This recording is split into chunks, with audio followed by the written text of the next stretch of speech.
Agora, sobre o setor automotivo, a indústria brasileira não consegue se recuperar e desabastecimento deve continuar afetando a produção de automóveis neste ano. Acompanhe os detalhes da informação com Marcelo Matos. A falta de peças deve afetar a produção do setor automotivo ainda em 2022.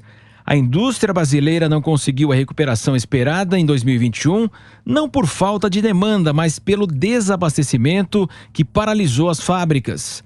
O setor tem capacidade para montar 5 milhões de veículos e no primeiro ano de pandemia foi fortemente atingido e chegou a pouco mais de 2 milhões. A retomada não pôde acontecer, lamenta o presidente da Anfave, Associação dos Fabricantes, Luiz Carlos Moraes.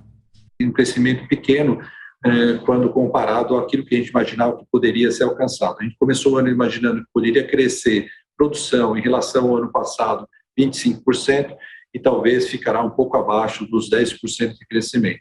Na produção, tanto para atender o mercado interno como para a exportação. A Anfave avalia que as montadoras vão deixar de produzir no Brasil 300 mil veículos.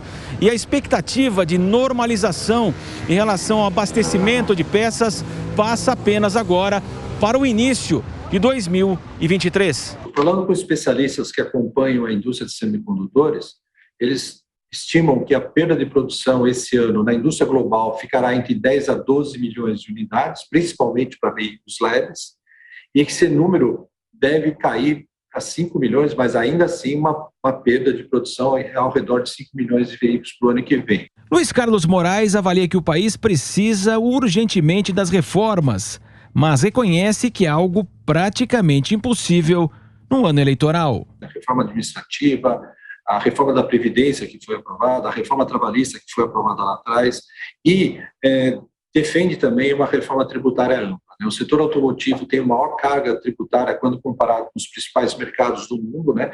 O consumidor tem que pagar um imposto que é absurdo no Brasil, então a gente tem que ter uma reforma tributária. Esse é um aspecto e a gente continua defendendo, participando dos debates e apoiando as reformas.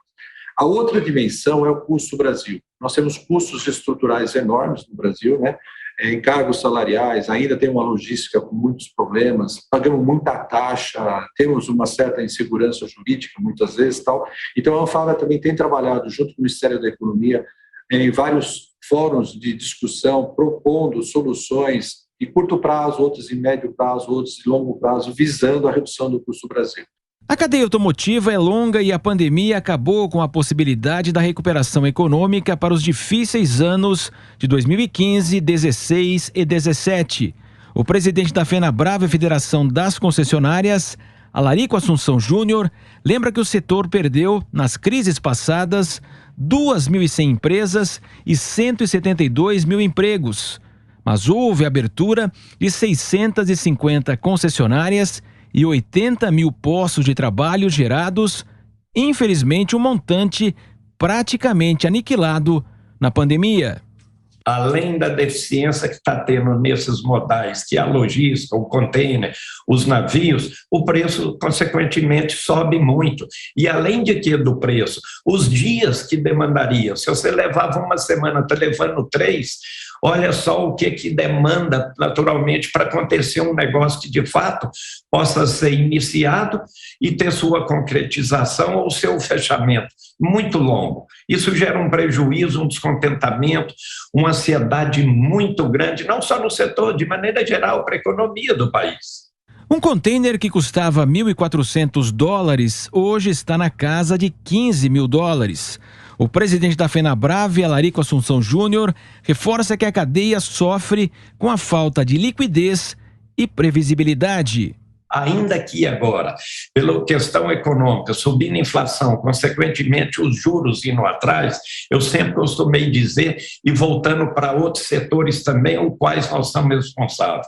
O que vende caminhão é PIB, o que vende automóvel é juro baixo, o que vende moto é o emprego. Quando eu falo moto, o emprego é a moto de baixa cilindrada. Isso são geradores para que os negócios possam ser concretizados, a sua mercantilização acontecer acontecer. Agora, no Brasil, com as modalidades, eu acredito plenamente, o carro elétrico é uma realidade, não é nenhum futuro.